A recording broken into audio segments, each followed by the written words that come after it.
Hey everyone, welcome back. It's Lucid, and I have Sai with me again. Hi, this is Sai, and I'm once again with Lucid. Yep. Okay, so we'll start. Well, let's talk about what happened last time. Last time we had Midgard do. I think they made a miscalculation on where they thought TNG would go, and they did a pretty much like a full-in defense, but TNG was all in on the attack, Yeah, and they got clobbered. the fundamental problem was that Midgard did not have enough stuff to win the all engagement. Right. So they went for that all in engagement, and they got heavily punished for it. Yep. And that's basically taken them out of the game. They're on a bit of a clock for they can choose how they go out of the game at this point, but it's going to be, especially being in a 2v1. It's kind of like the a little bit of the paradox of being in a 2v1. Like when you're in a 2v1, you must take these big fights, which they did, and I approve of that, but you also must win them. So if you take the big fight and you lose, you're 1 foot out the door. So we see that, and then Jomon's also been continuing to lose steam.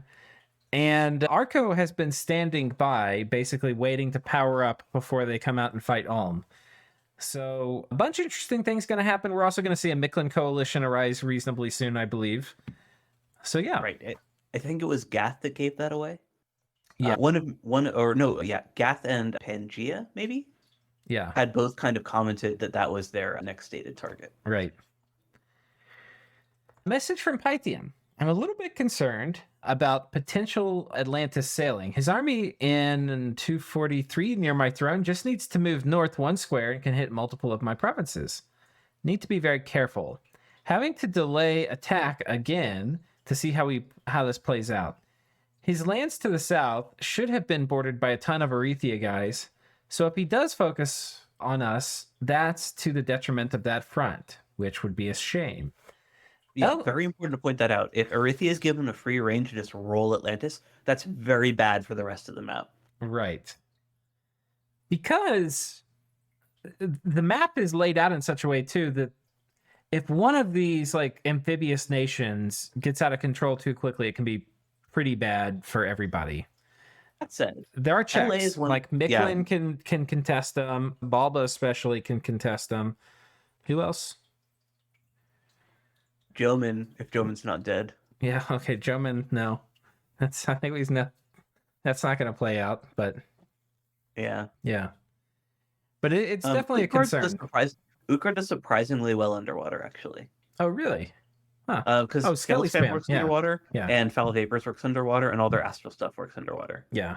Okay. So basically, all of their magic still works. They basically just have much worse troops, and they have some access to water magic too for some of the buffs and shark attack and for stuff. Getting people under the water. Yeah. But the problem with Utgard's underwater stuff is basically they need to spend a bunch of gems to get their mage core underwater, which is expensive. And also that the skeletons have much worse stats underwater, and they just get mulched by water elementals. Yeah. Okay. So elsewhere, Midgard suffered a loss that feels terminal to TNG. Agreed. Yeah. That feels terminal. Like that they're dead, yeah. That TNG feels it's terminal. I was like, how is this terminal for TNG? Pretty sure it's terminal for Midgard. No, gotcha. So Midgard suffered a loss that feels terminal, and then into bracket to TNG. To survive the mid game, we need to be very cautious of what goes on that front. And Pythium had expressed to at least some other players that he was thinking about going on TNG. So I'm sure he's looking at that with some kind of with all sorts of curiosity and interest. I mean, that said, if there's one other player that you want to be doing well this game, it's the no infrastructure TNG player, because he's going to take so long to be relevant on the magic front, and his magic doesn't even scale particularly well because he's got no blood or other econ stuff. Right. So if, obviously you don't want, another player to start snowballing, but if you could pick any other nation in this game to get ahead early, TNG would be my pick. Yeah, they definitely are the least scary in the late game, but they are a nation that can, I mean, they're not very close to doing it yet, but they can snowball really hard with, the foreign recruit stuff. They don't really need a lot of infrastructure. I was going to say the opposite. They need that infrastructure transition to catch up in research. Right, they need some, but they need less infrastructure than other nations to have equivalent power levels, I think. They don't need it for troops, but they do need Labs forts and temples to get their good mages. Yeah. So we'll see. Message from Ulm. Not a fan of Ulm's fort PD. Yeah, I'm not really either. Pretty sure Arco's entire army is 80 heart companions, 10 to 15 elephants, some trash. I think we got the He's mostly advantage. right, actually. Huh? It's interesting. He's right about Arco's rough army size, because Arco has been pushing the heart companion button, and that's a pretty accurate count. It's interesting that he says then that he has the advantage because he's pointing out they've got 80 sacreds, which Right. is probably more than they can handle right now. Yeah, I think we've got the advantage by getting the aggressive fort up first, and the fact that it's easier for me to raid than him. Not sure I agree with that. I think Arco's just not really playing the raiding game at the moment. Pretty sure he has not secured Naps south, who's being attacked by Zabalba, it seems, and west, who really doesn't want to join any fights until the person is super dead. So this is Utgard. Yeah. Oh wait, no, that's east. He's accurate in that assessment. No, as well. wait. West is this way. West is Utgard. East is Utgard. Who's west? West of Arco. That would be Pythium. Oh, interesting that he's saying that then. I don't think that Pythium needs to wait necessarily, but Right. okay. Maybe he meant Utgard. So it's a 1v1 until I win the fight. Yeah, I think Utgard should be. They get some research and they just go. I don't think they wait. Yeah, like we talked about this at the end of last episode. That this is one of Utgard's best matchups. Right. But it's interesting that Ulm thinks he can win a fight, because to me it seems Ulm should be scared of a frontal engagement, but he's convinced that he can actually win that fight. Yeah. I think there's things. Okay, do these guys have fire resistance? I can't remember. Let's see. The Sacreds, yeah.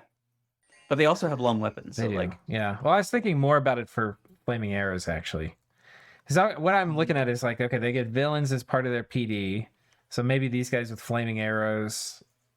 That's a bit of a stretch. villains and the Pikeneers, which have no shields, yeah. Yeah. Well, no, I mean flaming weapons cast on Ulm's side. Oh, yeah.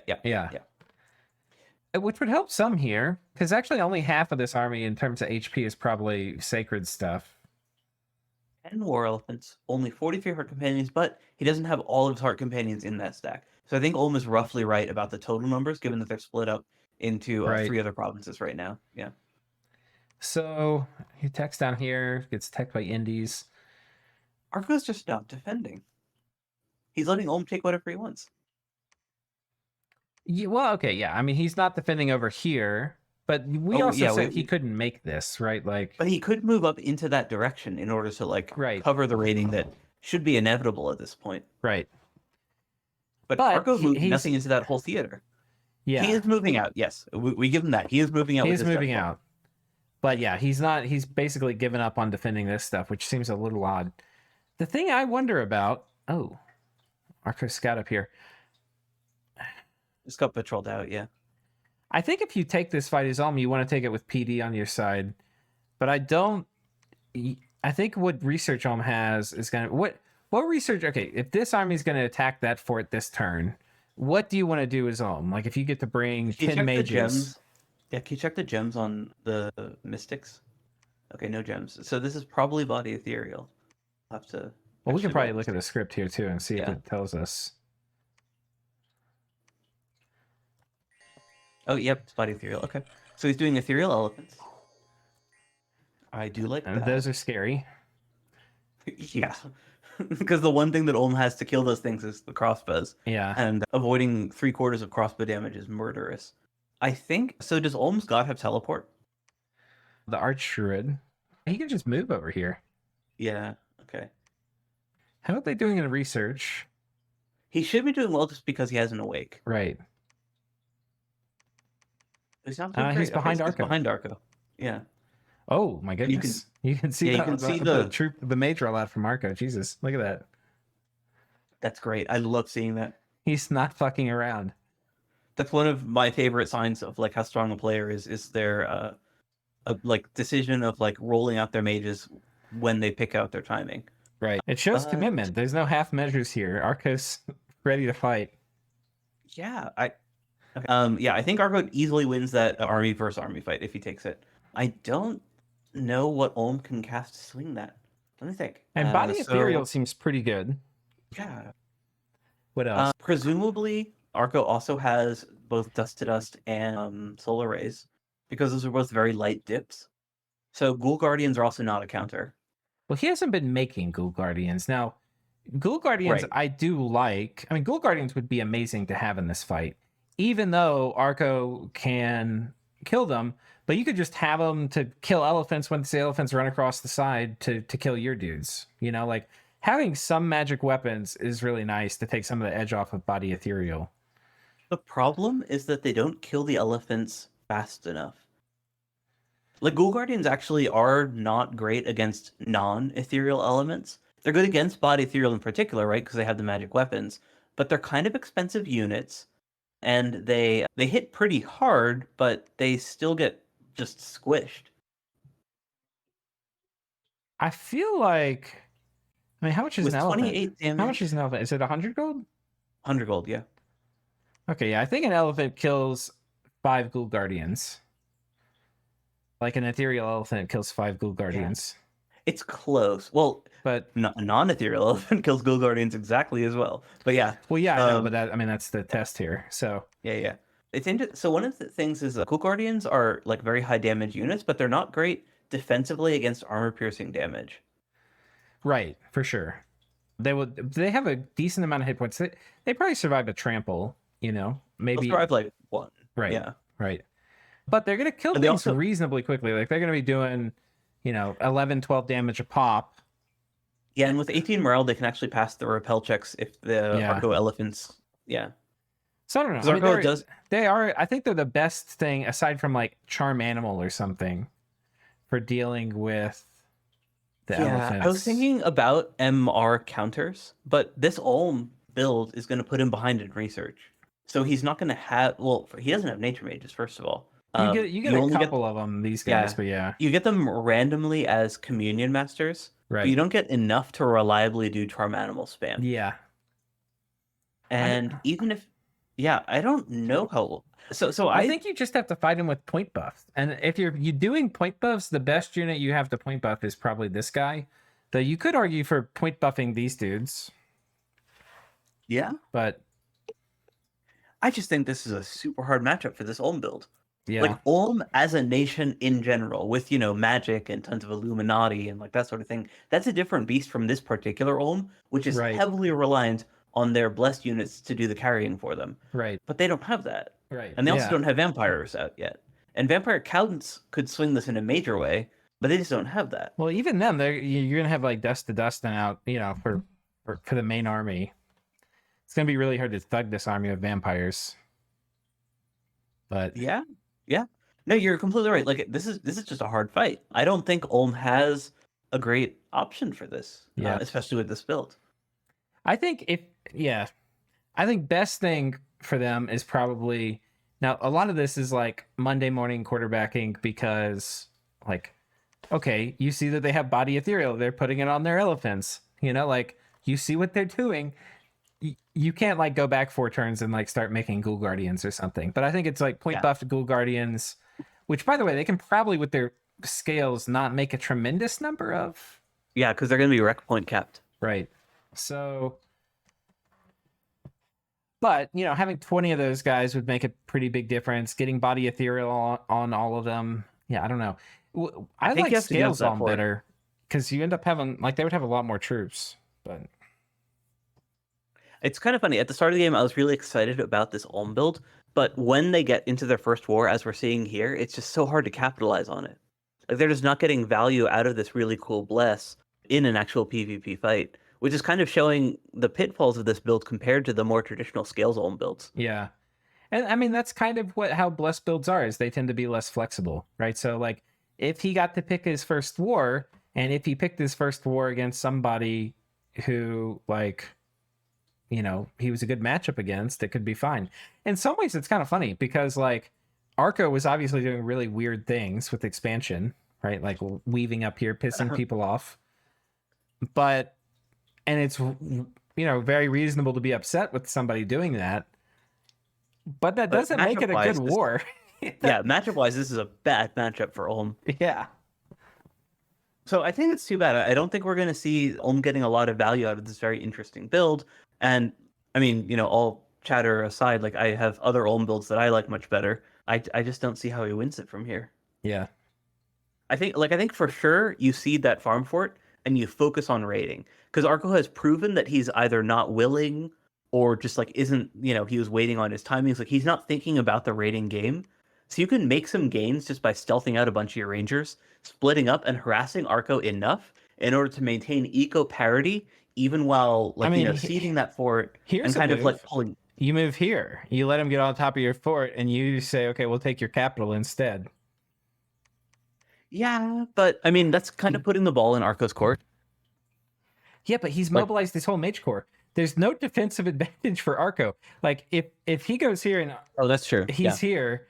Like if he moves this army here and he goes here, then he gets the cap under siege. I think it makes it a very strange game after that. And I don't think do elephants have a lot of siege strength? They don't. Oh, 4. Well, they got 4, but I mean they're less.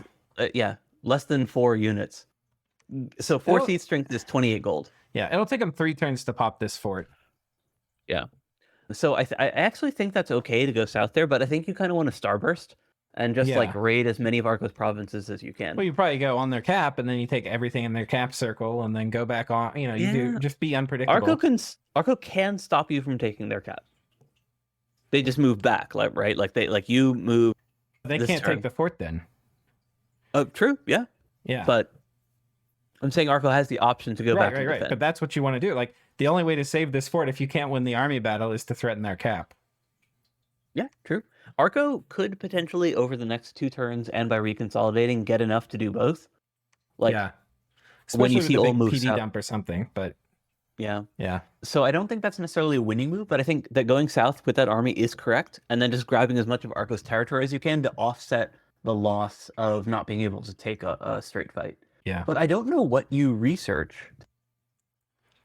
I mean, obviously Iron Blizzard's going to be pretty good, but that's a long way off. Yeah, it would just take me a very long time. I think point buffs is the only thing you have right now. I mean, you're an astral. It's basically an astral nation. I mean, you could try to get like Iron Warriors or something, but I think you just do luck and body ethereal and stuff. Well, luck doesn't even work on Ghoul Guardians. I mean, Soul Slay could be kind of interesting. Yeah, but like luck doesn't affect undead. The other buffs are kind of like you can't buff their protection to do anything against dust to dust, right? Because that's armor negating damage. Yeah, I think luck you would probably put on rangers that you had in a line formation or something. I mean, these rangers are not going to do great in melee with. No, they're not. But you would want. There's other things to think about too, because you're gonna have to get through the repel checks. Like you want these guys on like really high, like with morale, like bonus morale gear. Like whenever the turn is, you're ready to take a fight. Because the difference between these guys having like 14 morale and having 10 is a pretty big difference in the repel check damage output. So yeah, that makes sense. Again, I don't know if that's going to be enough with Ulm's mage numbers to make a difference. Yeah. Well, yeah, it's just hard, man. Yeah, it's going to be tough. The dog is about to catch the bus. So let's see if we have a message here from Jomon or anybody. Or Zabalba. No. Okay. So Jomon is writing out. This is a very light counter rating commitment from Zabalba. It's not that light. Oh yeah, from Shabalba, yeah. I was gonna say, like, for Jomon, this is a pretty significant investment, but a fair amount of this is mercenaries. Yeah, I mean, this is pretty close to an 20 mace men from Jomon. So he's got 31 technically of his own units. So he does kill an Ocelotl. That's good. He doesn't kill the mage, as you're not gonna kill that mage. That's fine. Good. Interesting. That's good for Jomon. I mean, Zabalba would basically put enough here that's like, hey, if you send a few guys, we're going to kill it. If you send a major stack, he'll kill us. He sent a major stack, he killed it. So yeah, I think that the reason that Shabalba did that was based on Jomon's most recent turn, where he only sent out those minimal parties, right? Yeah. So this was the province that Zabalba Assassin cleared. And not Zabalba, Jomon did. And now Zabalba's attacking it, and Jomon did a huge PD dump there. Which is so strange to me. So I don't agree with it, right? Like, very obviously, the PD dump is actually much less effective against these flyer nations because they kill your commanders, and it doesn't matter how many units are there. Right. But the reason that he did that is that this is one of the strongest PD types in the game. That's true. Crossbow and heavy cav. Okay. And these are like armored crossbows too. Like Yeah. this is probably the most gold efficient PD dump that you can get. Yeah. Outside of national stuff, of course. Right. Okay. Kills 20 long dead and Azat. Yeah. Yeah. Very clearly a win for Shabalba as well, though. I think the real mistake was last turn when he routed the army.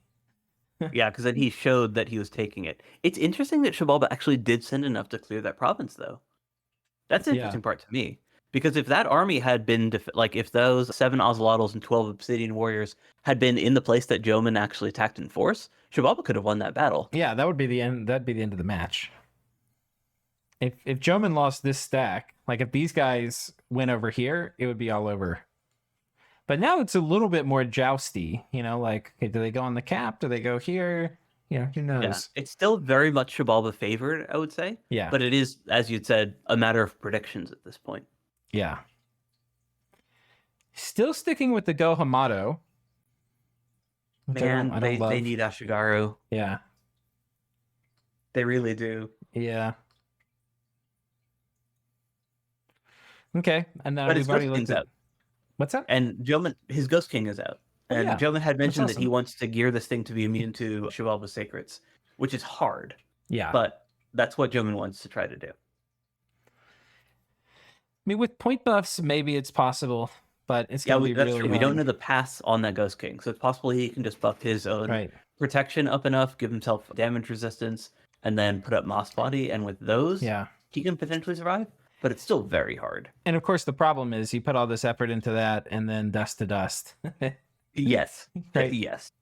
It's just, dust to dust just really caps the amount of time investment you need to put into this Ghost King. Spend a few minutes kidding and pray for the best. There are some undead pretenders, including the Atlantean Ghost King, that can get enough regen to survive modest dust to dust casters. Right. And the same is true for Tartarians. Like you can, at the upper end, you can just give them enough regen that they can just straight up tank dust to dust spam. Right. But this early in the game, you're unlikely to hit that point, and the human Ghost King never hits that hit point threshold. Yep. Okay, so that's this conflict. Scooting over, let's take a look at Gath, see if we have a message from them. No. Oh, we do. Hopefully Mictlan attacked the Iron Throne this turn, 14, and took attrition. Regardless, though, myself, Pan, and Vettiheim will cancel our naps with Mictlan this turn, which means that attacks will be resolved on 17 for Panvetti and 18 for me. We had a nap 4 in exchange for a decent border. We decided to cancel at the same time as everyone else because everyone has been talking about an anti-Mictlan coalition for a while, and so otherwise Mictlan would have definitely known what was coming, and it essentially would have been nap 4 for all of us. Fair, yeah. Current research is enchantment. Oh, I love that he's telling us what his research is. It's going to make it so much. I appreciate that a lot, yeah. Current research is enchantment 3, alteration 3, conjuration 2, construction 2, going conjuration 3, blood 1, alt 4, enchantment 4. Flaming arrows are still fine versus jaguars, even with 15 fire resistance. Yeah. 5. Yeah. Yeah, very true. And then into blood 3. The Drain build bites a bit now, because while we have decent research, I badly need Earth 2 mages. Ideally 2 to buff slingers with Strength of Giants, is what you were talking about. But I haven't gotten any so far. Relevant, yeah. It will be less of a problem with more mages, but now it is. This turn, I also finally capture Jade Amazons and immediately start blood hunting with Gadal. They will be the primary hunters until the Sanguine Dowsing Rods come online. Okay. Yeah. So the thing with the Gadol is that you basically want to spam them the entire game because they're your big H3 casters. They're the only guys that you can turn into like super combatants. The magic phase guys, in fact, are particularly good because they're big boys that can magic phase. So, anything that has enough HP, you can gear up to go drop on something. Right. So you want to be spamming these as much as you can afford the entire game. And while their paths aren't always the best for super combatants, they do have an extra finger, which is pretty nice. Yes. Yeah. So. The Astral ones are my favorite just because of magic phase capabilities. And anything with enough HP can become an SC if you know very specifically what you're dropping it on. Right. And then, of course, having a bunch of H3s is amazing for throne claiming, And if you're running a blessed build, which I guess they're not, it's also very valuable just for that divine Well, blessing. he's got mostly a resist build, right? Rather than a stats Yes. build. And that does, lend itself to thugging pretty well. So Yeah, I was more just saying that the H3 divine blessing stuff is going to be a little less impactful Oh, because right. he's not really focusing on sacred armies. yeah. But regardless, like these guys are great. You want to get them, and because they're cap only, you kind of want to try to spam them from your cap as much as you can. So using them early as blood hunters makes total sense because that means that like you're kind of like obviously it's not super efficient, right? Because they're 370 gold. Right. But They're you're kind not of super efficient like researchers either. So yeah, you're kind of making up for the fact that you kind of want them anyways, and just getting some value from them while your other infrastructure and sanguine dowsing rods come online. okay. So that's cool. So they're sending the non-aggression pact ending message to Mictlan this turn. They've got the Throne of the Stars here, and presumably we'll be seeing all this stuff shipped down to the southern border. Mhm. Coming up to Utgard. So Utgard does take this and loses 4 Godi Huskarls. No Been signs fine, of those magic human use days. here. Yeah. And he takes this. Okay. So let's see where Utgard has rounded out on the province graph. Okay. They're now above Midgard. Yeah, they're both the people being literally killed. But if you look at the income graph, the integral of Utgard's value is going to be very low compared to everyone else. Yeah. They're fighting neck and neck with Jomon. Yeah, so their total like gold recruited is still going to be it's still going to basically put them among the weakest players in the Right. game. But their research is really solid. Yeah. And they really need to take this and turn it into something. I mean, they don't even have siege chaff though. So Yeah, I mean, you don't need much siege chaff if all you're doing is grabbing like, 3 or 4 provinces off of Arco. yeah, that's true. Yeah, and I think too when you're in a position this bad too, you might as well push your luck a little bit, Like I don't think you need to be overly cautious, especially once you hit your timing. Like we're gonna get enchant 5 or we'll get enchant 6 or whatever, and then we're gonna run at somebody. Like that's your only plan at this point. Might as well stick to it. Yeah, and the other thing they can do is they can empty their gem treasury to turn everything into long dead. Yeah. Yeah, and the giant long dead provide plenty of siege chaff, and they're great bodyguards. Yeah. That's a great point. Okay. So that's that. Vedheim hanging out. I don't think we have a message from them. Nope. Yeah, but we do know what they're up to because Right. of their Lengthy. more detailed message last turn. Right. Yeah. And that brings us back to Mictlan, who does indeed take this throne. I would assume they don't take heavy losses doing this. Yeah, I think they're just gonna lose these Hopeberg up here. Oh, it's sad. I'm almost sad he sacrificed the crossbows. Yeah, me too. Those crossbows are actually really nice. Still Oh, cheap. and the militia might even make it away. Look at that. Lucky boys. Looks like they're on attack rear. There's a lot of elementals coming out here too. We don't see a lot of Yeah. Were Jaguars yet, which bodes well for the attrition.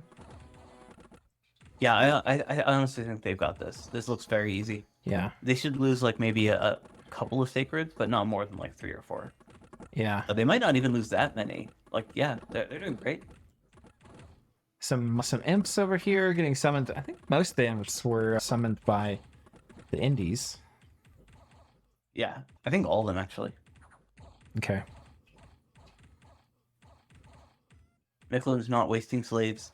He got a lot of the commanders too. I wonder if they had gear on them. Let's watch that again. I want to just see if they had gear. No, I don't think so. I think no. just gems. Yeah, just gems. So he loses 4 Jaguar warriors, Okay. and On the high end of my 3 to 4 estimate, but yeah. I mean, And pretty then clean. 11 out of 12 militia. Yeah. No, he lost the chaff that he brought to be chaff. So Right. good job. Yeah. And the arm turn is amazing for Mictlan. The only thing is he going to be able to keep it when facing this coalition? Right, and we see Jaguars coming. He switched to Eagle Warriors. Interesting. That's kind of what you had mentioned. Good job. Yeah. No, yeah. But there's just not that many Jags. Like, how many Jags does he have right now? He's got 44 in this army. He's going to have 8 here.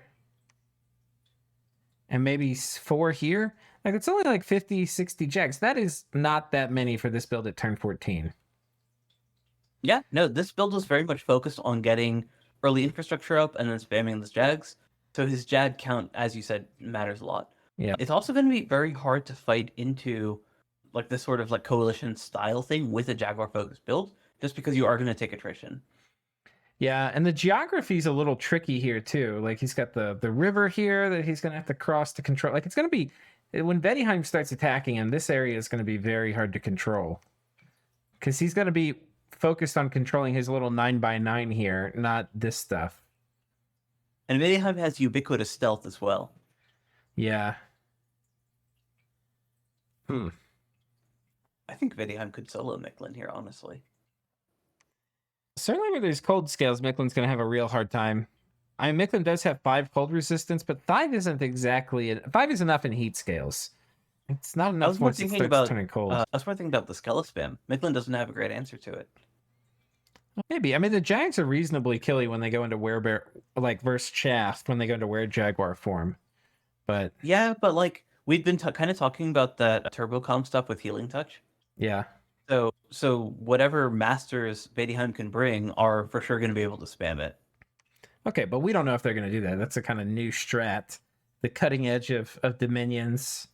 Kind of weird, janky things to eke out a little bit more from your mages. Yeah, I just think that with Vedheim's build, we know that they're going for a mage-oriented strategy. And out of everyone, like I think Vedheim is like a player that's good enough to know about this and actually deploy it effectively. Okay. Yeah, I mean, I could see that working. There's not... Yeah, there aren't very obvious counters that Mictlan has to deal with that, other than just having a tremendous number of Jaguars. And then honestly, magic. What you'd want isn't even tremendous Jaguars, it's the Air Force. You just need critical mass to massacre everything on the field quickly, which relies more on Eagle Warriors and Ocelotls, which Mictlan is I don't very think he's going to away. have enough. Because, I mean, the other thing is, like, I'm imagining Eagle Warriors... I mean, even if he was making them all game, Eagle Warriors... Like, imagine Vedheim mages that are spamming luck or something, and they're surrounded by Rim Vedi. It is going to be a genocide level, like, thing of Eagle Warriors dying the second they land. It's... Yeah, no, it's a very hard fight, and I was not disagreeing with the idea that they can't do it now, but more just that like if they have a true Hellbless where the Eagle Warriors can actually can massacre Rimbity quickly enough that even through luck they can just kill them fast enough with their 6 attacks per square, it still requires at least parity in troop numbers, and Mictlan is very far away from that point at this point. Yeah. So see, I feel like the build's cool. The idea of porting up your cap circle I like. I just feel like there's not that many Jags, and you have a Jag-focused build. It's like, come on, Burrow. Yeah, I don't see how he defends against Vedheim alone, much less 2 other nations that are both building their armies specifically to kill Mictlan early. I kind of have a feeling, though, that Vedheim isn't going to go all in with mages in this. I feel like Vedheim's just going to like poke and prod. Like, they seem very non-aggressive. But maybe I'm misunderstanding. No, I think you're right, and he actually had commented something to that effect early, that he's not going to do a bulk mage deployment, that he's going to like basically take what he can with what he can and try to minimize his losses, and that's going to include the losses to the research that would be required if you were to delab all your mages like that. I think Mictlan can defend against that, but yeah. Yeah, I don't think that Mictlan is in any position to defend against the coalition. We'll see. It's going to be exciting, though. But yeah. hopefully he can keep the Jaguar button held down. And in 4 turns, when the coalition strikes, maybe there's another 7, 7, 7. So 21 times 4. Maybe there's another like 60 to 80 Jaguars, which will make it exciting, at least. Yeah, 84 would be the max. Yeah. Yeah, so I think Mictlan can win a couple battles. Like if they focus on one player, they catch that player's army. I don't think that Mictlan is like dead. Like I don't think that the 3v1 is like time to delete your forts and uninstall dominions. but I think it's very, very hard, and I don't think that they can win a protracted 1v3. I think that they would need multiple players. I don't think a 1v3 can hold up very long. Like you have Zabalba who's getting big over here. You're gonna have other wars which are coming to a close. I think there's just so many things. Like the 3v1 needs to put him down pretty quickly. I don't think the game state's such that you could just stay in a protracted 3v1 and have a good outcome for anybody involved. That's fair. I just don't think the Mictlan can hold them off. Yeah. I don't think he's got the juice. Okay. Well, I'm excited to see what juice he does have. Oh yeah. I think we'll get at least a couple good battles out of it. We've got Gath hitting the Jade Amazons here. Don't know if that's worth a Finally, watch. yes. We've got, so we're done with this column now. Let's come over and take a look at Pan. Make sure I got all the messages. No message from Pan. No, there's a message from Pan. Oh, there is. Gosh. Oh, here we It's go. below Vartha. Yeah. Hi, guys.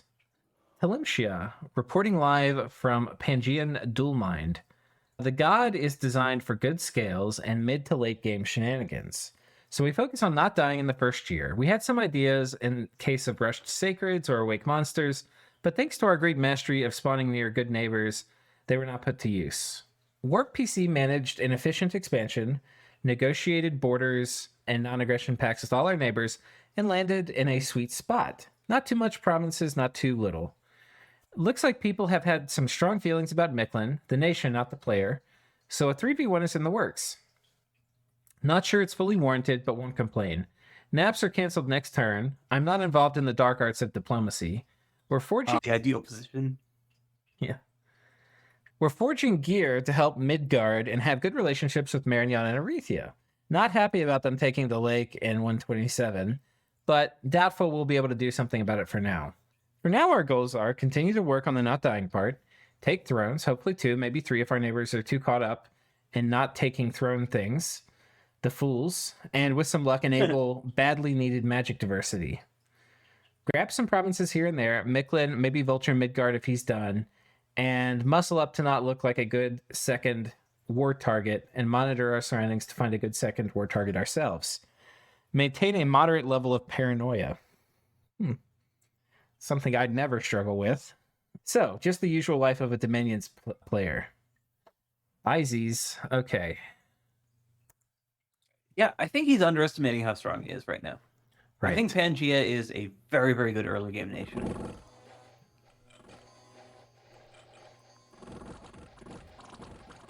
Is there Skelly spam? Oh no, it's Astral Mages back there. Yeah. This was a lore master sage province, if I recall correctly. Right. These crossbows, I think, have caused some friendly fire. The darkness does not help you from pegging your troops in the back. Yeah. And but the Indians have archers too, so they're also causing some friendly fire. And while it might cause some friendly fire among the mercenaries, which you do not care about, and among the dryads, which you do care about, it shouldn't really kill your cataphracts just because they're so naturally resistant to crossbows. Yeah, they lost 4. Maybe the cavemen accounted for 3 of them, but I thought I saw a couple get picked off by crossbows. But yeah, loses most of the mercenaries here, which he doesn't care about. 6 of the hoplites, which is annoying. And yeah, these are acceptable losses. For sure. Yeah. And he gets the Throne of Misfortune, which he's probably going to be upset about. I bet you we get a nasty gram from them next turn. But you like the Astral Gems. As Pangea, you can definitely spend them. But Misfortune, when you have Growth Luck 3, it's a real feels bad. It does feel really bad. Yeah. That's true. Okay. So I think that's that. Marignon, we see mobilization this direction. Presumably, I guess they're going for this province.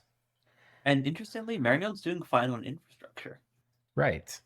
Yeah, they've got, 2 forts labbed and built. I don't think we have any other forts going up at the moment.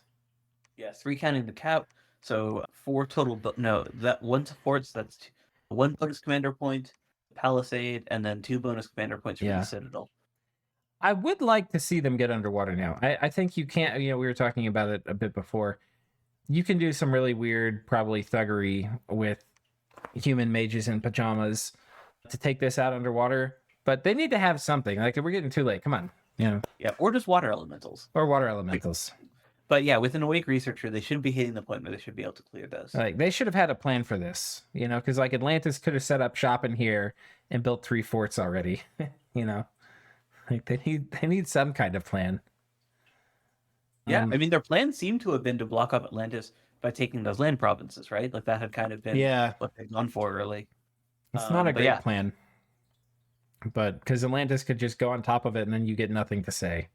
You'd have to anticipate his move and then move stuff to defend it. So Yeah. I mean, It he could definitely also worked out. just not violate his nap and teleport his Ghost King in. Like, what's up, guys? We haven't violated our non-aggression pact. We're just Taking the water. taking. Yeah, I think Arithia definitely, or Marignon definitely benefited from the fact that Arithia and Atlantis are in that kind of Cold War situation Mhm. where both of them know that that war is coming. Right. Okay. Moving up to Agartha. Oh, so let's look at the messages we have from Tianchi and Agartha and Midgard before we look at this. From Tianchi, that was a cool battle. Web spam was even more effective than I anticipated. I was essentially all in. 10 crossbows helping patrol our cap circle and 4 ancestor vessels made the previous turn were the only additional forces I could have brought to fight due to map move limitations. But now that province is friendly. I can shuffle troops from the capital freely. The challenge now will be to finish off Midgard while getting our infrastructure in order. TNG still hasn't started its first fort. And while we can turn off most troop production soon, we need to get the capital spamming mages for research, site searching, and any further combat duties. I'll admit I'm quite worried whether we'll be able to find a nature income and get enchantment 4 before Pythium might feel it's a good time to see how fun it is to cast foul vapors at us. Which they can already do. Right. Yeah. Cav is a little bit less vulnerable to foul vapors just because you can just turn one charge and you get across the field. It's a lot different than like Atlantis where you have to like literally waddle, but it's still not a fun time. While in the long term, we'll have recruit anywhere nature 2s and forge bonuses with the nature water cross path, and thus likely make use of foul vapors ourselves. Right now, we don't really have any answers to it at all, and Python is likely thinking about it. But if we're able to keep peace somehow, Thor's plunder should be enough to buy the infrastructure and gold-hungry ancestor mages we need to move into the mid-game. Yeah, I agree with everything I said there. The web spam was great. It probably looked like shockingly good if he hadn't tested it or used it in a real game before. And he's also right that his goal now should be transitioning into infrastructure while gobbling as much of Midgard's territory as he can. Yep.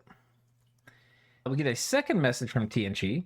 Also, you might have found it interesting to look at how I was defending my capital last turn in case Midgard chose to try to raid onto my only fort. The defense was designed to be a very close fight against the 25 vans visibly within range last turn. Late age TNG Fort PD gets above 20 gets a Spirit Master. Oh, that's cool. Right, that was the second Spear Master for the web spam. Right. And 1 Heavy Horseman per point, which makes it one of the tougher PD types of the age. Cool. Message from Agartha. The Diplo in this game hurts my soul. Aaron of all people has no right to complain about this. Yeah, it's my secret wish that he gets like 2 or 3v1'd. I don't know how. I've only played like 1 or 2 games with him, or 2 games, but I don't know if it's ever happened. But if it does, it's gonna make me happy. There's some karma on that. I wonder what he's talking about player. though. And Arco's a good player, but yeah, what do you think he's talking about? I think he's just spending a lot of time doing it, and it can get grating to have the same conversation over and over again. I see. Well, what do you think he's trying to get done? He's trying to keep people off his back while he finishes off Midgard, or what? I think he's just trying to be a friendly, let's make mutually beneficial deals type persona. Like that's what he's about. And he's facing against a bunch of people who are rightfully paranoid. Okay. Well, that's probably true. That's my guess. Yeah, I don't know. I feel like it's kind of weird because I feel like really good players want to make trades or like do win-win things, but they're also very cautious about doing that to somebody that's in position 1 or 2. I think that's the main difference. Is like I'm gonna be, if you're in position 4 or 5, even if you're a good player, like if it's you playing in the game, I'll trade with you all over the place. But the second you get to position 1 or 2, like I'll still trade gems maybe back and forth, swap gem types. It depends if I really need it, but I really don't want to. I'm not gonna help you as much as I can, you know. I also think good players have much better game sense, so they have an easier time reading when it's no longer beneficial to remain allied with someone. Right. And I also think that they're, especially the people that made it to this particular finals, are very paranoid. Like that they're constantly trying to figure out what you're trying to do with your diplomacy, whereas Aaron genuinely values maintaining friendly relationships. Like he'll do Diplo for the sake of being friends with you so that he can make future good Diplo stuff happen. And if you're evaluating every single thing he's trying to do, then that makes the feel good Diplo very wearisome.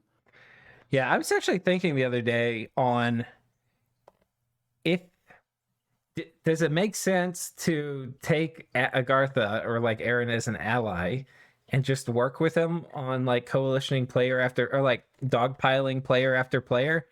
Or do you just like, I think I'm a better like mechanical player than you. Let's put you down. I haven't thought of the answer because in some ways it First of might be all, better to Aaron get is to not the a bad mechanical player. I've brought this up a couple times that he loves Diplo. He'll spend more time on Diplo than most other people, yeah, he's pretty good. but he can play Dominions. Yeah, no, And he secondly, can. he's partnered with Darkwolf, who is a very mechanical player, more aggressive, I would say, than Aaron in terms of picking these Yeah. fights. And having that second set of eyes means that you can't rely on a mechanical advantage just because you have two try-hard people that are both going to be testing your fights. Okay. That doesn't answer my question, but I'll have to think on So that more. I would potentially be very comfortable working with this Agartha if I could scale to an equivalent size, just because I think his build is weak. Okay. I think that scales Agartha just doesn't scale particularly well. That there's a lot of different things that can punish Agartha in general just because of its very limited natural magic access. Like if you look at like number of paths that they have, Yeah. their spread is decent, but their very limited astral blood and nature access makes them weak because sorcery tends to scale better than elemental magic. Yeah. Okay. And then finally, we have a message from Midgard. A gamble better not taken, but hindsight, dwelling on past choices is rarely productive. So we'll focus on things going forward. I have some hope Einherjar formations might do better. Realistically, I'm too short on combat power via troops to turn this around. So I'll have to hope maybe a Moss Body Thug or two will work miracles. Pan has been helpful enough to offer to forge some with a gem surcharge. Okay. Yeah, just a gem surcharge means like one gem bonus to pay for the forging, which is pretty generous. Generally, I think that like two gem surcharge is like fair. One gem surcharge is I want to help you, but Yeah, like I need to be paid for my mage turns. right. Yeah. One gem is friend rates. Yeah, that's mate rates. But I mean, if you're helping somebody from dying, it's often a great deal to make them gear. If especially if you know the player is going to put it to good use. I mean, sometimes you want somebody to die, even if you're not going to benefit from it, just because you see the people killing them, like you want them to be empowered. But yeah, that's also true. I will oftentimes in a game say that I will forge gear at cost if they'll win a battle, and if they like do a test to show that they'll win with it. I've never done that, but that's a cool idea. Because it kind of forces them to take it seriously. Yeah. And then you know that they're actually going to be putting it to use to go hurt people, and you don't have to go do testing for them. Yeah. Because I also often do tests. I've done testing for people. That I've done a lot. Yeah. It's actually one of the things I've realized is a bit of a secret power is like I'm really good at helping prop up other players. Yeah, I haven't done this in a very long time, but I used to do it more when I tested more in general. I was very comfortable testing other people's battles just because, like, oh, this is cool. I want to see what happens with these army matchups. So, like, because I didn't understand the game well enough to, like, get a feel for it, it was fun for me to figure out what would win given fights. And now I don't care enough. So now I don't usually test fights for other people. Ooh, Dust to Dust coming out. I wonder if they got some penumbrals. Loses 2. Okay, 3 things died. It looks like the Long Dead Horsemen were the only things that got kills. Long Dead Horsemen are shockingly effective troops. They are. Just because they've got lances. That's all you need. Yep. And combat speed 25 is surprisingly brisk. Yeah. So, yeah, I mean, Agartha, clearly Vanheim was swinging for the fences here and was like, okay, I think you're going to attack you. I think you're going to come in. And so he went in and like, okay, let's move all the troops. But Agartha waited for these reinforcements that he had here to move up. And in the meantime, went and took these Indies out. The question is now, is Agartha going to take everything he has here and attack into a, I mean, he could move up here and take this and like check this forward and like try to draw it out. Or is he just going to bulldoze into Midgard? They're both good options, honestly. Yeah. I think Agartha should feel very confident in this war, especially having seen that TNG just killed most of Van's army. Right. Or Midgard's army. We both keep doing this where we call them Vanheim. I know it's the early age bias. I don't know a way against it. Yeah. So TNG meanwhile did take one Midgard province, but he didn't move out as much as I would have in that same situation. Right. Yeah, very minimal force. I think he just wants to make sure he gets this. And I think a lot of the things that you were thinking might move up this way, he's used this turn to instead take back 2 of his provinces here that Midgard had raided from him. Yeah, So- I don't think they're mutually exclusive, but I don't hate TNG's play. I think they're playing just fine. Right. And focusing on the fort in order to make sure you don't lose a bunch of stuff and then subsequently be in a position to not storm that fort. It's a very safe variant. It's a very safe variant. Yeah. And he probably also, if he checks the capital with too much stuff, he might literally have to fight every troop Midgard has made. And he might be okay with letting Agartha have to fight some of them too. Yeah, very fair. Oh my goodness. And oh no. Oh no. So we were just talking about this the other time. I was like, oh, they're gonna make elementals, but the Myrmecilian, however you say it. Yeah. Myrmekalon. He can take it. Oh, but I hear the air elemental sound. Yeah, and that's what I was worried. Yeah, that's what I was worried about. Is just there are enough air mages there; they can stun lock this thing. Now he does have some magic weapons, and they're tearing up the baby air elementals as they spawn. So there's a bunch. Actually, so far he's looking okay. But I wonder what kills this thing. There's more air elementals. Okay. Okay. Yeah. But this guy's got a ton of hit points, right? The troops are dead. There's how much fire resistance? He killed the air elemental. 7. This might not be enough. He's got 29 protection though. That is a lot. But I'm thinking fatigue damage from Heatars.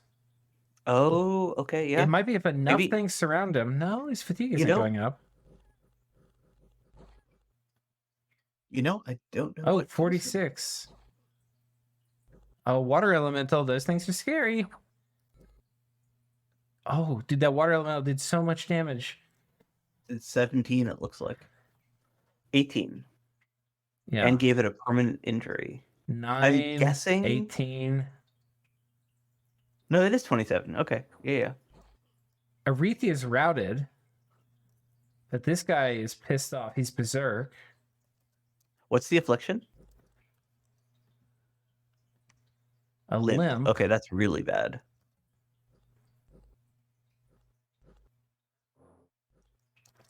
Now he's going to have a hard time recovering fatigue because he's berserk. He's taking extra fatigue each round. Right.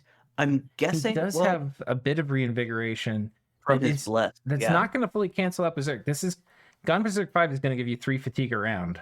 So Incinerate. Oh my god. Okay, armor getting damage. Yeah, that'll do it. That I wasn't expecting. Oh, a lightning bolt. Huh. It's been incinerated. Okay. That was really close, though. I'm not going to fault him for trying it. I wonder, he could have done resist fire or something. And this is like totally Monday morning quarterback. Like I would. Yeah, I would not have thought to do resist fire. I would be like, okay, fire elementals. Do I beat this? Okay.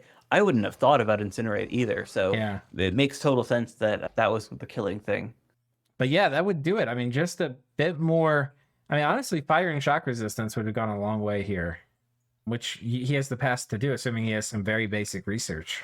So. And I think it's his fire shock resistant. Wait, did he do it actually? Because he doesn't. He shouldn't have. I think he did resist lightning. He did do, and then stone skin, and then earth might. He just should have done resist fire too. Because this help I can't talk. This definitely helps with the air elementals. That 5 shock res. Yeah, it doesn't prevent stun locking if he's so low. Right. But because he brought those extra troops, he was able to clear out the extras. But there's only 10 heavy infantry and 3 wizards left. That's it. And this is important. Now a very easy throne. But this is important too, because this is the start of the war with Atlantis, probably, right? So Yeah, his god's not there. His god's not there, and that could have been an important, if nothing else, Strength of Giants caster. So he has to talk to TNG now at this point to make sure that TNG doesn't bump him or take that throne for themselves. So he goes to another throne here. This is pretty great. If he's planning on this war with Atlantis, oh god, he loses He's lost a mage. a mage. Yeah. These are pretty ballsy moves. It's one of the reasons you kind of don't want to pick your war at the same time as you're taking your thrones. Like it makes sense to take your thrones and then shift into like going. Well, I guess he hasn't actually declared war with Atlantis either. Yeah, but you did take attrition here. A lot. I would say almost an unacceptable amount of attrition. Not like he's ruined his position. I don't think he tested these. Yeah. I don't really test throne battles very often unless it's like a monolith, but Yeah, that's fair. Yeah. and Atlantis moves here, presumably to come take the throne. What throne did they get? Bureaucracy. Bureaucracy. Yeah. That's a surprisingly good throne, actually. Yeah.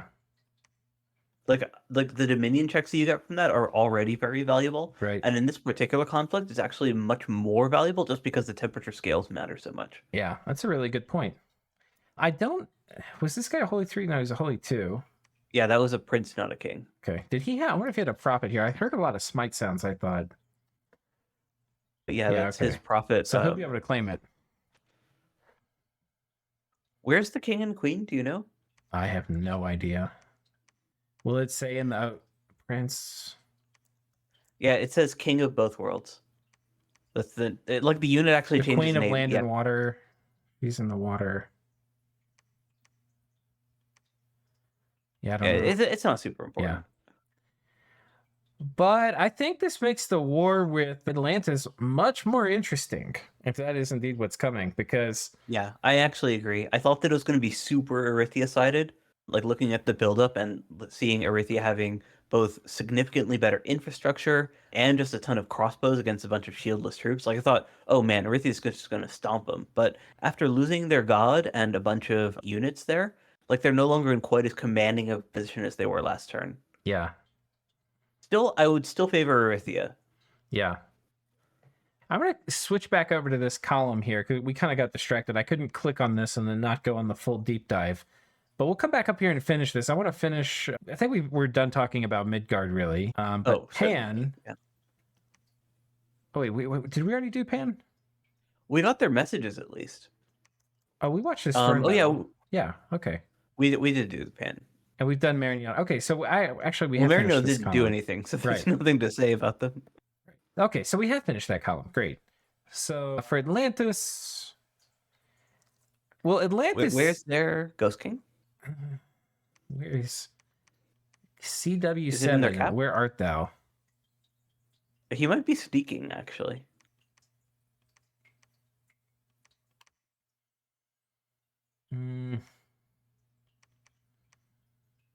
Yeah, I don't know. He might be. It must be sneaking. stealth. Yeah. Yeah, because it's for sure going to show up as the commanded by because because it is a god, right? Right. So it's got the leadership and stuff for it. So he's getting some pretty televised. Oh, this gets attacked by barbs. He's getting pretty televised attack vibes from Pythium. And he's also been kind of getting them from Aretha. Interestingly, he's not making. This is strange to me. He's making crossbows rather than his troops. That makes sense to me, actually. Which, if you're fighting into foul vapors, I can kind of understand it because it takes forever for your stuff to close, and you want to do some damage before foul vapors kills you. But I think you want crossbows against everyone, honestly. Like in this war, Erythia has their own archer stacks, so your crossbows can trade with theirs fairly effectively. And if you start switching over into your shield variant troops, then your own troops are basically taking much less crossbow damage than your opponents, and it becomes, just very worthwhile. okay. That said, he doesn't have that many troops in general. Like the thing, yeah, this is what I'm saying. Like, this is only land fort aside from his capital. Like, Atlantis' thing, especially in the early game, is having really good troops. Kind of feels bad when you're using fort turn. Like, I don't understand making indie crossbows, but like in a non-forted place, but like, yeesh. Spending fort turns on like it I is mentioned, Atlantis. I do think that spamming indie crossbows, even out of your forts, is fine. Like I think, genuinely they're good units that synergize well with your shielded troops. I just think he's just behind the curve in general in terms of Yeah. troop totals. Yeah. Okay. I like the idea better of making them in. I mean, I think to get the troop totals up, I think you want to be making it like frogs out of your forts, and then he must have other places around here he can make these indie crossbows. But That's fair. Yeah, I definitely don't mind seeing indie crossbows in unforged provinces. And then, they help out against the like indie wolf attacks and whatever. right, So they're nice to have. yeah, That said, I just also think that making crossbows in a forwarded province is still fine yeah. for Atlantis. Okay, well, that's going to be a real tough war. I mean, there's not a lot of Atlantis troops. He could do interesting things though. I think the question he has to make right now is, do I play aggressive and like maybe he saw this battle and he's like, okay, let's start rolling some dice and start sailing on different forts. Like, because he can just have a fun time moving around, sailing different places, causing trouble. The problem doing that is if he gets attacked by Pythium, like, what's going to defend? He just doesn't have enough stuff to remotely come close to defend a two-front war. Right. Unless the Yeah, Ghost King does, like, really heavy lifting, which is I was going to be actually about to say hard that. because he doesn't have magic phase paths. So, Yeah, you literally said both of the two things that I was about to say, which is that one, even if Atlantis does have enough troops to, take some good fights in a 1v1, he doesn't have nearly enough for a 1v2 war. And then the second thing I was going to say is that the one thing that he could do to defend is kill an army with his Ghost King, where it's geared specifically to counter a specific army. right. But that's very hard to do against these two players. Right. And he can't magic phase, so he can't even pick his fights. He has to get lucky. Let's move along. What do you think Atlantis's early research goals should be for these two opponents? Ooh, that's a spicy question. So I was actually sitting here thinking a cool Atlantis build would be like, this is really weird. And I haven't thought it through. I was just sitting here thinking about it like a couple of minutes ago. But like, what if you had Air 3 or something on your Pretender and you were like, I'm going to rush Mass Flight? And you get, you have death magic and stuff, so you can pick up a lot of enchantment stuff along the way and Grip of Winter and stuff like that. But really what you're doing is you're going to make a ton of troops, and then the main problem with Atlantis troops is they waddle. So there's a bunch of ways like Foul Vapors to take advantage of it. And you just mass flight, and then you kill all their stuff in melee. I will say, in the mass flight stage of the game, where everyone has all the army buffs, Atlantis troops are just really good. Yeah. Like they're just really, because they've all got magic weapons and Right. they've got high damage. So yeah, I think that would be really cool. But given that we know that Atlantis doesn't have Air 3, with Right. this Atlantis build, what do you research? Well, like, what's your first research goal to turn the fight, even like not even the 1v2, like just against one of these two players? What are the I spells you want to generally like the idea of evocation rushing with Atlantis because you get really cool shit. You get Stygian Rains, which is amazing. You get Wailing Winds, and you get Wind of Death. All these things are great. On the But those way, are level 7 spells. right? On the way, you get Shadow Blast and you get Falling Frost. The thing And those is, are level 5 spells. those aren't amazing, but they can do things. They don't. None of these synergize well with taking a Ghost King either, right? Ghost King is going to pull you into construction. It's going to pull you into like alteration and a bit of enchantment. We know he's got all 2 Eng too. Yeah. Yeah. So I think like a scales build, I like the idea of trying to bomb this way. I mean, you have other things you can pick up along the way, like Acid Bolt. And I mean, you can do the acid things too, like Acid Rain with gems, I Storm think. at level 7 is one of the best battlefield clears. Yeah. So, and it's, something you're reasonably strong against. You have really high protection troops. Well, you're running Logi's mod. Yeah. Or am I? Yeah. Yeah, I could, because you have the whole Right. numbers there. Yeah. I think we turned that on for this. I love that mod. So It's a great mod. I think I would default to trying to figure out some way to do evocation. It does not synergize well at all with the Ghost King, but it's possible too against Foul Vapors. You just win by nuking them with stuff like Acid Rain and Falling Frost and Shadow Blast and I mean, because those things will end the battle quickly, potentially. So, Do you think he can hit them in time though? I mean, okay. And what turn is He it? is running magic 14? too. I think you Yeah. could have, I think you could have fives by turn 15 or 16, maybe, probably not. If you don't site search, So the reason that I don't think that he's at fives yet is that he has. So first of all, he sent his Ghost King out, right? So wasn't researching the whole time. It did like kind of get him going, but it moved out pretty quickly. But he doesn't have that many of his high research mages, right? Because the Forgiving Fathers are expensive and they're only from your underwater right? forts. So what he has from his capital is going to be limited to his Angakocks, which we know are deployed because they're moving around his troops because they have sailing. Yeah, So yeah, it makes sense to use them to move his guys around, but they're slow to recruit cap only mages. So that means that his mage numbers are very limited right now. yeah. We'll take a look at his research instead of just speculating too. I mean, it's We have distinctly that, middle of yeah. the pack. Yeah, it's right here. So Yeah, I don't think he's out of I five think yet. I think this is like 1.5. It's like at a 3 and a 2. Is what this is. Yeah, I think so, right? Maybe And 3-2-2 or something. But yeah, well, I would think he's a little past that point because we know he has Eng 2 Alt 2 several turns ago. yeah. So he should be passing that point, but he's definitely not at even one level 5 So yet. this is like a level 5, and this is probably for him several turns away. So if yeah, he's probably like 7 turns away from getting to a 5. Yeah, and At the a major minimum. swing in evocation, from my perspective at least, is the level 6 spell, Wailing Winds. Right, yeah, that's the game changer. It's just you need something along the way, right? And there are things along the way that you can use here, which is nice, but they're not amazing. What would you do? I think it's a tough question. I actually agree with you a lot. I think that the level 6 Evo spike is very big. And I think that the level 7 Evo spike is even bigger because that's not just winning battles, that's also clearing enemy armies. Right. But I think that relies on having some low level options, your level 2, level 3 stuff that can carry you until that point. So first of all, I think he needs more Ooh. underwater forts. Yeah, I just had an interesting idea. What if you did quickness spam? It's like the poor man's mass flight.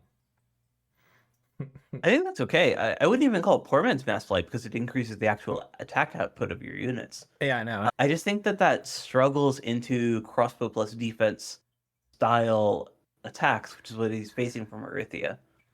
Yeah, I mean, but it gives you something your Tungalix can do. You just put a water gem on them, and you're gonna cast one quickness because my guys aren't even on hold an attack because we're going up against crossbows and foul vapors. They're literally on attack, and your job is to cast quickness on a tile of them, and then we're gonna hope that they can. And you probably get the glaive dudes, these big fucking glaive dudes who are gonna kill one dude a turn, or well, two dudes a turn. And you just have these guys with quickness on them, and that's your whole plan for dealing with foul vapors. It's not bad. Yeah, no, with quickness level 14 attack, Yeah. which is going to drop drastically as they get fatigued, but 14 starting attack is very good, especially since they hit for 24 base. Yeah. Those guys are great, and they're also what you want for underwater fighting. Right. That said, I think that the major difference, like the major Where are thing that I these would have guys? done Yeah, differently yeah. than this Atlantis is just putting up underwater forts earlier. Okay. I definitely prioritize that. Oh gosh, we gotta keep moving. I just looked, we're at an hour, and I don't think we've done too much more than half the thing. All right, so tough times ahead for Atlantis. Pythium moving stuff to the south, getting ready to attack. TNC. We did kind of cover them. We've Yeah. covered them. Over to Ulm. Okay. Wait, did we start with that? We did. Yeah, we did. Wait, did we did. finish? We're finished. Oh man, I thought we still had like another column or two to do. I was like whipping at us over here. We're at 75 minutes here. Now we're good. We're good. All right. Well, closing thought from me, I think, is I'm stoked to see the Ulm Arco showdown. I'm As am stoked. I. Yeah. I'm stoked to see if there's anything Atlantis can do. I just feel like Atlantis has to do some Jedi shit with their god. It's going to be tough. I don't expect much from Jomon at this point. So My predictions, which isn't, I guess, like excitement, because obviously, like, I'm really excited to see what a bunch of these people do. In particular, Marignon, one of the quiet players that we haven't really touched on that much this turn. I want to see what magic they're going for. I want to see what their early Bloody Con is going to be. I want to see what they're going to use their research for. So they're one of the players I think that I like. I'm just excited to see what they do, just because I don't know, right? Like they're very unpredictable to me. But my predictions, as far as like what I expect to happen, I expect Agartha to advance. I expect any defense Midgard puts up from this point forward to be either a straight up loss or just very costly.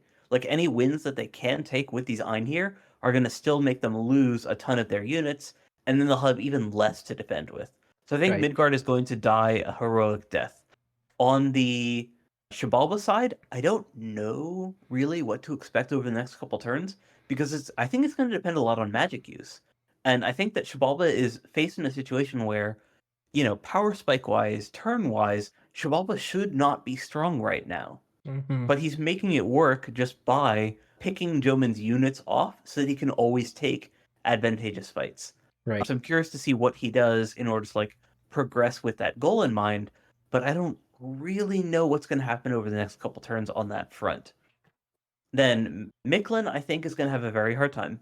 Like, straight up, I That don't. I'm kind of most excited about, actually. I really want to see what happens. Yeah, I think they're going to get a couple really cool battles, but I think they're going to lose. I think the other thing is, and this always happens in 3v1s, is people don't want to commit all their mages. Like who signs up to be part of a 3v1 dog pile and is like, I'm gonna mobilize my whole mage corps. It just doesn't happen. So I that just presents think a that lot of Mictlan's. opportunity for major upsets. That's true. Yeah, I just don't think the Mictlan wins that. Yeah. Because any of their defenses that can win are going to rely on sacred units, which of course are going to suffer attrition. Right. Then on the Atlantis front, I guess we kind of cover this, but like Atlantis is in a really tough situation just because they have less effective magic at this point. So Hmm. they're not really capable even of deploying their mages to win that. Right. And then on the Arco Ulm side, I expect Arco to win their next couple fights. Yeah.